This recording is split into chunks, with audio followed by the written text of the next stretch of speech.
ನಮಸ್ಕಾರ. ಕಾರವಾರ ಪ್ಲಸ್ ಚಾನೆಲ್ಗೆ ಸ್ವಾಗತ. ಇವತ್ತಿನ ಸುದ್ದಿ. ಕಾರವಾರದ ಜಿಲ್ಲಾ ಆಸ್ಪತ್ರೆಯ ಸರ್ಜನರಾದ ಶ್ರೀ ಶಿವಾನಂದ ಕುರ್ತರ್ಕರ್ ಇವರಿಗೆ ವರ್ಗಾಯಿಸಿ ಸಮಾಜ ಸೇವಕ್ ರಾಘು ನಾಯ್ಕ್. ಕಾರವಾರ. ಕಳೆದ 1.5 ವರ್ಷದ ಹಿಂದೆ ಕಾರವಾರದ ಜಿಲ್ಲಾ ಆಸ್ಪತ್ರೆಯಲ್ಲಿ ವೈದ್ಯರ ನಿರ್ಲಕ್ಷ್ಯತನದಿಂದ ಸಾವಿಗೀಡಾದ ಗೀತಾ ಬಾನಾವಳಿಕರ್ ಇವರ ಮೃತ್ಯುಗೆ ಕಾರಣರಾದ ಶ್ರೀ ಶಿವಾನಂದ ಕುರ್ತರ್ಕರ್ ಇವರಿಗೆ ಕಾರವಾರ ಆಸ್ಪತ್ರೆಯಿಂದ ವರ್ಗಾವಣೆ ಮಾಡಬೇಕಾಗಿ ಹಲವು ಸಂಘ ಸಂಸ್ಥೆಗಳು ಸಮಾಜ ಸೇವಕರು ಪ್ರತಿಭಟನೆ ಮಾಡಿದರು.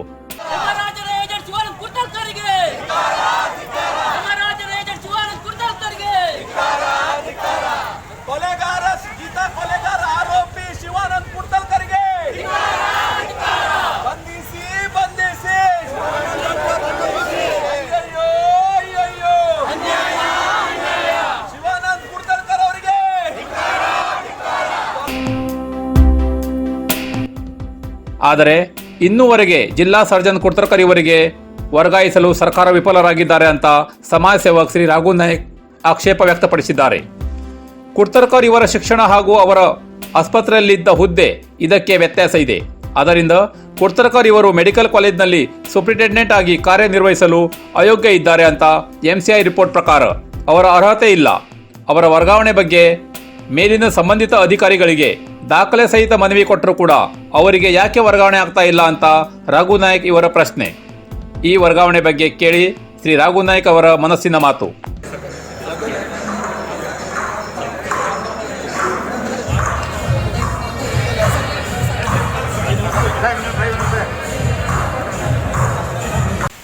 ಡಾಕ್ಟರ್ ಕುರ್ತರ್ಕರ್ ಬಗ್ಗೆ ನಾನು ಬಹಳಷ್ಟು ಜನರಿಗೆ ಮನವಿ ಕೊಟ್ಟಿದ್ದೇನೆ. ಮಾನ್ಯ ಮುಖ್ಯಮಂತ್ರಿ ಬೊಮ್ಮಾಯಿ ಸಾಹೇಬರಿಗೂ ಕೊಟ್ಟಿದ್ದೇನೆ, ವಿರೋಧ ಪಕ್ಷದ ನಾಯಕ ಕಾಂಗ್ರೆಸ್ದು ಸಿದ್ದರಾಮಯ್ಯ ಸಾಹೇಬರಿಗೂ ಕೊಟ್ಟಿದ್ದೇನೆ, ಸುಧಾಕರ್ ಸಾಹೇಬರಿಗೂ ಮೆಡಿಕಲ್ ಮಿನಿಸ್ಟ್ರು ಸುಧಾಕರ್ ಸಾಹೇಬರಿಗೂ ಕೊಟ್ಟಿದ್ದೇನೆ.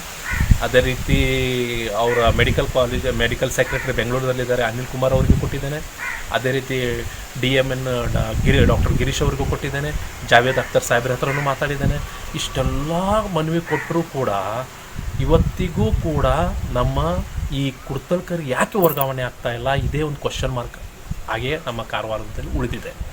ಈ ಕುರ್ತರ್ಕರ್ ಬಗ್ಗೆ ಬಹಳಷ್ಟು ಇದೆ ಹೇಳೋದಿದ್ರೆ, ಆದರೆ ಕುರ್ತರ್ಕರ್ ಇವತ್ತು ಮುಖ್ಯಮಂತ್ರಿಗಿಂತ ದೊಡ್ಡ ವ್ಯಕ್ತಿ ಆಗಿದ್ದಾರೆ ಅಂದರೆ ಎಲ್ಲರಿಗೂ ನಿಜ ಕಾಣಿಸ್ತಾ ಇದೆ. ಯಾಕಂದರೆ ಇಷ್ಟೆಲ್ಲ ಮನವಿ ನಾವು ಕೊಟ್ಟರೂ ಕೂಡ ಇವರು ವರ್ಗಾವಣೆ ಆಗ್ತಾ ಇಲ್ಲ ಅಂದರೆ ಇವರು ಮುಖ್ಯಮಂತ್ರಿಗಿಂತ ದೊಡ್ಡ ಹುದ್ದೆಯನ್ನು ತೊಗೊಂಡಿದ್ದಾರೆ ಅಂತ ಅನಿಸ್ತಾ ಇದೆ ಎಲ್ಲರಿಗೂ.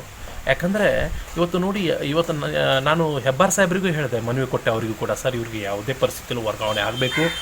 ಯಾಕಂದರೆ ಇವರು ಬಹಳಷ್ಟು ಇವ್ರ ಬಗ್ಗೆ ಆರೋಪ ಇದೆ. ಮಾನ್ಯ ಶಾಸಕಿಗೂ ಹೇಳಿದೆ, ನಾನು ಅವ್ರಿಗೂ ಕೂಡ ಮನವಿ ಕೊಟ್ಟಿದ್ದೇನೆ. ಆದರೂ ಕೂಡ ಇವ್ರ ಬಗ್ಗೆ ವರ್ಗಾವಣೆ ಆಗ್ತಾಯಿಲ್ಲ. ಯಾಕೆ ಆಗ್ತಾಯಿಲ್ಲ? ಯಾಕಂದರೆ ಕೋಟಿ ದುಡ್ಡನ್ನು ಇವರೆಲ್ಲ ಈಗೇನು ರಾಜಕೀಯ ಪುಡಾರಿಗಳಿಗೆ ಅದೇ ರೀತಿ ಅಧಿಕಾರಿಗಳಿಗೆ ಇವರು ಬಾಯಿ ಮುಚ್ಕೊಂಡು ಹಾಕಿದ್ದಾರೆ.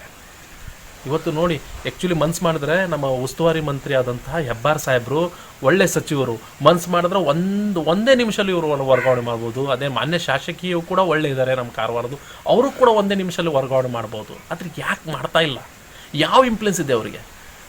BJP ಸರ್ಕಾರದಲ್ಲಿ, ಕರ್ನಾಟಕದ BJP ಸರ್ಕಾರದಲ್ಲಿ ಇಂಥ ಒಬ್ಬ ಒಳ್ಳೆ ರಾಜಕೀಯ ವ್ಯಕ್ತಿನೂ ಇದ್ದಾರೆ ಕುರ್ತರ್ಕರ್ ಅಂತವರು. ಇವರು ಕೂಡ ಒಬ್ಬ ರಾಜಕೀಯ ವ್ಯಕ್ತಿ ಅಂತಲೇ ಹೇಳಲಿಕ್ಕೆ ಇಷ್ಟಪಡ್ತಾ ಇದ್ದಾರೆ ಎಲ್ಲರೂ. ಯಾಕಂದರೆ ಇಷ್ಟು ನೋಡಿ, ಮಾನ್ಯ ಯಡಿಯೂರಪ್ಪ ಅವರು ಇವ್ರಿಗೆ ವರ್ಗಾವಣೆ ಮಾಡಿದ್ರು ಕೂಡ ಒಂದೇ ತಿಂಗಳಲ್ಲಿ ಮತ್ತೆ ಇಲ್ಲೇ ಬಂದಿದ್ದಾರೆ.